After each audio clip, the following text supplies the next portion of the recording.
When Satan attempted Eve, Eve's answer was, God did say. Where'd she get that from? A husband. A good father is a teacher, and he gives his family the word of God.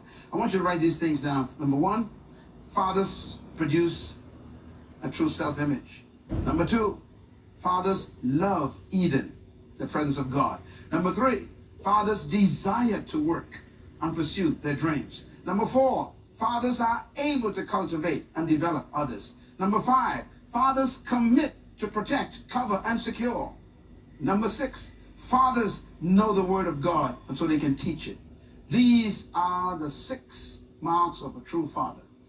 They are protectors. They love the presence of God.